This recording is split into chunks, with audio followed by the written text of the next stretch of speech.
Alors on va continuer ensemble pour vous faire découvrir quelques idées de lecture maintenant avec Tiffaine Pfeiffer parce que régulièrement on découvre des sélections livres ensemble et aujourd'hui j'ai l'impression qu'on va plonger dans le grand bleu. Il y a un petit peu d'électricité dans l'air aussi. Que se passe-t-il? Expliquez-moi tout, Tiffaine. Eh bien nous allons plonger en pleine mer. C'est le titre du nouvel album d'Antoine Guillaupe et vous le savez, lui ce qu'il aime c'est faire des découpes. Et donc dans cet album-là, il nous entraîne avec Jade, une petite fille, en pleine mer, dans l'océan. Et cette petite fille, figurez-vous qu'elle plonge en apnée. Alors le lecteur, lui aussi, retient son souffle, parce qu'en fait, il se demande ce que Jade va trouver lors de son exploration sous-marine. J'adore ça. Et vous voyez, une page sur deux, en fait, est découpée comme ça. Et ça nous permet de découvrir la végétation, mais aussi, en fait, l'océan, ce qui se passe à l'intérieur de l'océan. Et le plus spectaculaire, c'est quand même les pages de coraux, hein, parce qu'on s'y croit.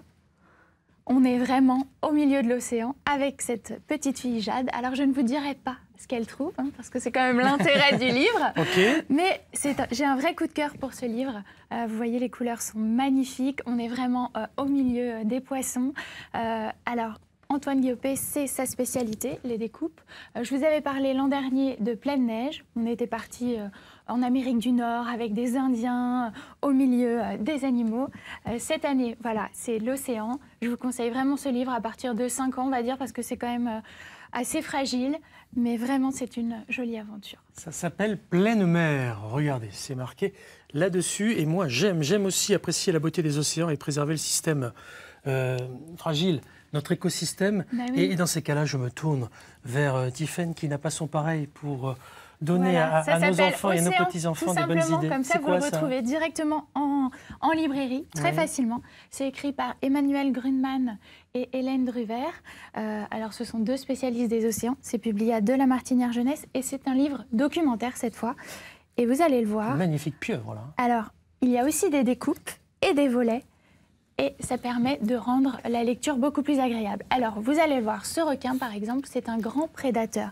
Ouais. Et si on regarde ce qu'il mange, eh bien, on peut voir ce qu'il y a à l'intérieur. Parce que, en fait, le livre est conçu comme cela.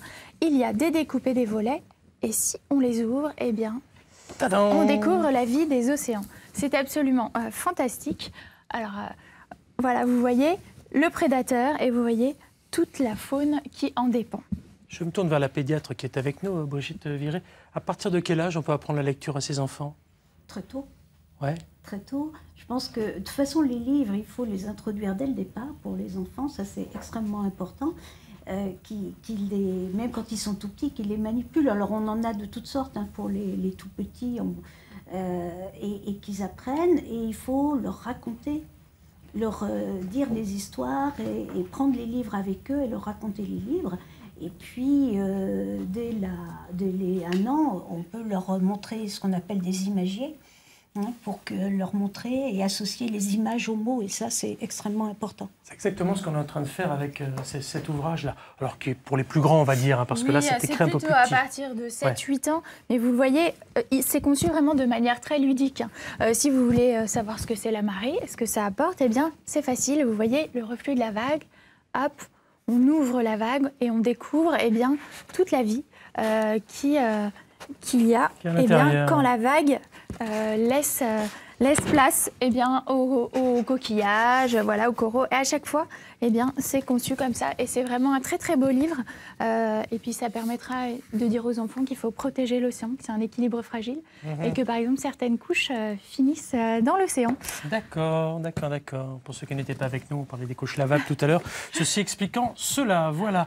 Et alors là, vous êtes venu avec quelque chose de tout à fait différent. De quoi s'agit-il? Oui. Le marin et la fille des mers. Et la fille des mers. Vous savez que souvent les histoires de marins parlent de légendes. Jolies sirènes qui attirent les marins au fond de l'eau. Et bien là, c'est une vague qui va attirer le marin au fond de l'eau. C'est un livre de Cécile Alix et Anya Klaus aux éditions de l'Élan Vert. Et alors, ça part d'une œuvre d'art. Parce que la collection Pont des Arts eh bien, fonctionne comme cela. On montre une œuvre d'art à des artistes et on leur dit, eh bien, imaginez l'histoire qu'il y a derrière. Et l'œuvre d'art, en l'occurrence, c'est celle-ci. Ça s'appelle La Valse de Camille Claudel. C'est une sculpture assez connue. Et on se dit, eh bien, Camille Claudel. Qui sont ces amoureux? Des blues amoureux. C'est la valse de Camille Claudel, c'est ça? Oui. Eh bien, les auteurs ont décidé qu'en fait, c'était un marin qui dansait avec une vague. Ça donne lieu donc à un très joli livre. Voilà, je vous le conseille, c'est un camailleux de bleu, c'est magnifique. Et ça dit qu'on ne peut pas emprisonner son amoureuse, évidemment. Allez, le dernier en quelques secondes, parce que on a un petit reportage à vous montrer qui est sympa, oui. Eh bien, c'est 20 000 jeux. Sous les mers, évidemment. Ouais, on suit le capitaine Nemo.